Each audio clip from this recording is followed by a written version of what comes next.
Next, I want to introduce Ruth Wanjiru. Ruth is a peer mentor with an organization called Dreams, which helps women who have broken free of prostitution build their lives back together. Ruth, welcome to the show. So Ruth, maybe just hearing what Patricia had to say, hearing Jane's story as well. So you're someone who works within that segment and with that population, women, young girls. So probably, what could you say to them? Kwa majina naitwa Ruth Wanjiru, nimetoka hapo Mwani Majengo. Na naweza waambia hao magirls, pia mimi nimepitia life kama hiyo. Hakuna kitu wamefanya yenye sijafanya. By the way, kabla nijue umuhimu yangu, kabla hiyo organization ya Dreams kuje kwa mtaa, nilikuwa napitia vitu kama hizo. Nilikuwa natumia drugs, hakuna drugs sikuwa natumia, nilikuwa nachiumuka.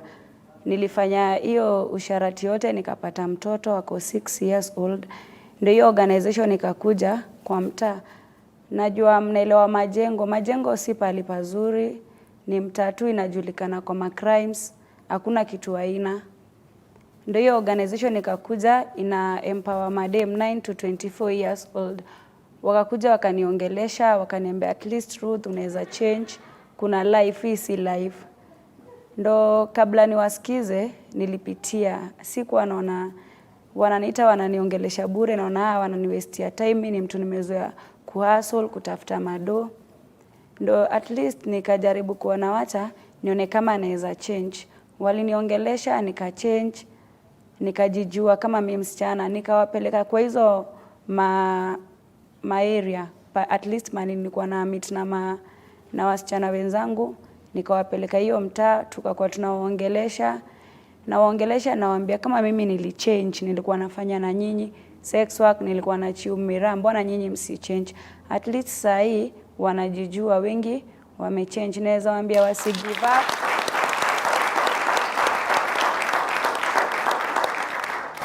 Naweza waambia wasi give up, kuna life hapo mbele. Hiyo si life yetu.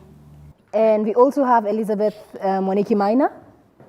Haya, kwa majina ni Elizabeth na I work with Jane katika Remnant of Hope, na I think one of the things naweza sema, kuna msemo inasema that empty debates make the most noise. So I think sisi Kenya tuna lack even as a country, ni our children are very empty.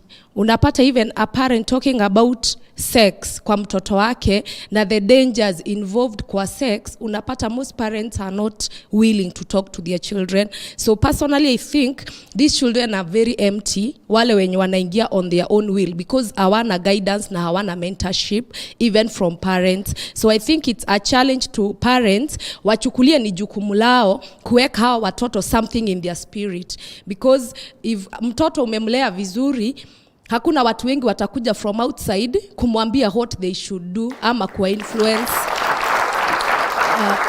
And really, so that is one side of it, because if I had to ask the girls here, yes. For instance, let me ask. So I want to ask Gladys, just on the point that she's made. Did Shosh talk to you about, life, sex, men? Did anyone in your life talk to you at home about this?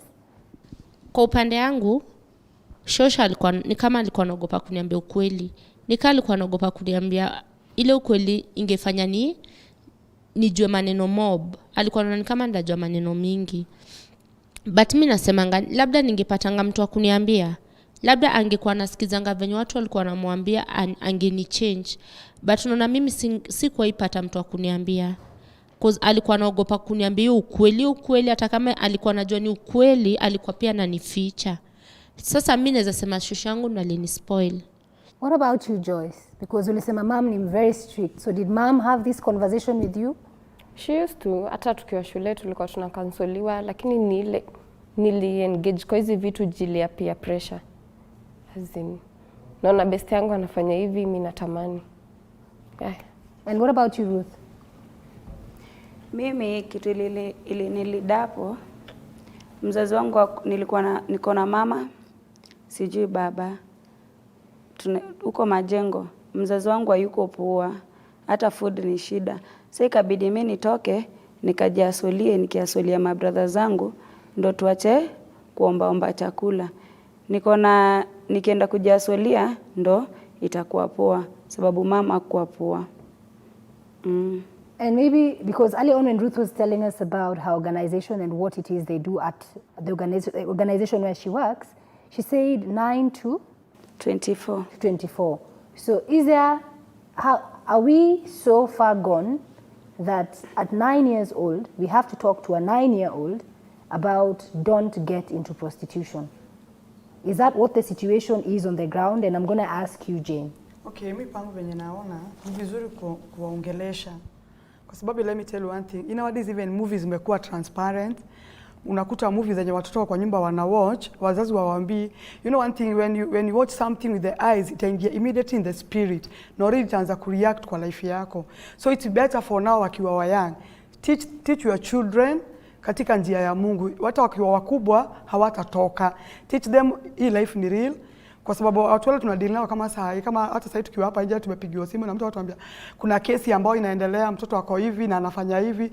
Unaambia mzazi mkalishe chini, kuwa transparent na yeye, mwambie men they are real, sex ni real na ugonjwa ni real. Tuache kupita, wazazi waache kupita ile mbali. Tunajua siku hizi ni kubaya, unajua magonjwa iko wekelea maneno kwa meza. Mwambie reality. Because the more days inaenda, the more generation inaenda ikipungua. Na let me tell you one thing, miaka kadhaa zimepita kama our age of our parents, ukiangalia generation yetu tuko saa hii, many children hawataki kuambiwa. Why? Kwa sababu kama the Bible says, kama huku shape mtu ukiwa mdogo, ukikuwa mkubwa hautaweza kushape. Inafaa wakati saa hii mtu uko mdogo na hauna fruit, tunda ambalo litaanza kutoka ndani ya ule mtoto ni tunda ambalo linakumfundisha njia ambazo ni za Mungu. So before ukuwe mkubwa utaweza kukua na ile knowledge. Lakini for now ukimwatch tu unasema ni mtoto, hata change tu. Unajua ni mtoto, ati mpaka parents nowadays hawataka kuchapa watoto juu mpaka shule kumeambiwa kusichapa watoto. Ukiona kitu imeingia kwa shule, kwa nyumba, the Bible says kijiti mtoto asiondolewe kijiti. So umkalishe chini. Kuna ile age ya kuchapa, kuna yenye kukalisha chini. Unamwambia iko hivi na hivi, siwe na kuongelesha watoto kwa shule, kwa machurch, so ukansolu watoto tunawaambia iko hivi na hivi na hivi na si poa. Let me tell you one thing, bila nasema vizuri sana, mwenye ako na masikio asikie na mwenye atasikia akose kutii, hiyo hatutaulizwa. But for now what we are doing in our group, tunaambianga watu we give back to community, tunawaongelesha. Hata kama sometimes you used to go to Koinange Street, even for those ladies tulikuwa tuna work out now, nawaambia for sure hii si life. Wanakuwa mangana waambia excuse me, hata kama ni vita tutapigana kwa sababu hii si life. Because hizi wanamtu wanasema ati prostitute ni job na tuchangie ati ni kazi. Unawaambia this is not life. Despite kama sasa niko na mtoto mkubwa, nitamwambia ninaenda wapi usiku. Lazima atajua life yenye mama yake anapitia. Then kitu kingine kama mzazi, usiambie mtoto wako pombe ni mbaya na yeti jioni uko nao kwa meza. Lazima atataka kuonja ajue nini ya mama yangu anakunyanga. So, even sana parents wanachangia. Kama una smoke cigarette na unajua kwamba kwa addiction, don't use to the presence ya watoto wako. Tumia huko nje, ingia kwa nyumba kama mzazi na heshima zako. Ndio huyo mtoto asikwambie si pia mamangu tumia, mamangu vuta fegi. Even now I have a big son. Na ukamwambia mamako alikuwa anafanya na kuambia no. My mama hajaifanya hivyo. Why? Wakati grow up amekuta a role model mother. So let us be a role model parents. And I think really, because obviously, as with most topics on this show, it's a huge topic, which we only have an hour on the show, and we try our best to actually just delve into it, give you the life lessons from it. And really the lesson here tonight is that it's twofold. If you're a parent, you have to talk to your child. There is no topic too taboo. If you can't do it, find that auntie, find that, you know, if it could even be a neighbor to talk to a child. And if you're a young person and you're there thinking about, I want to stop going to school so I can go live with my boyfriend, there is a time and place for everything. It might sound cliche, but sitting here today holding examples for you, Gladys and Joyce, you've heard their stories. A couple of years later, I'm sure they regret the choices that they made. So if you have a chance, go to school. Do everything at the right time. And again, obviously tonight, the focus was on breaking free from prostitution.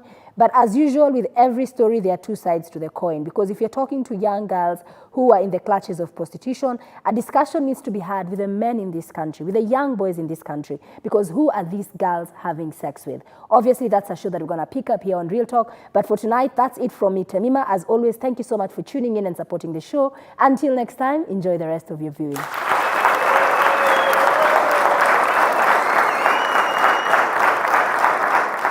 Hi guys. This is Real Talk with Tamima, and I am Caroline Wanjiru. Welcome to the show. Please tune in, we'll get educated. Don't you dare touch that dial. I'm with Tamima, don't you dare touch the dial.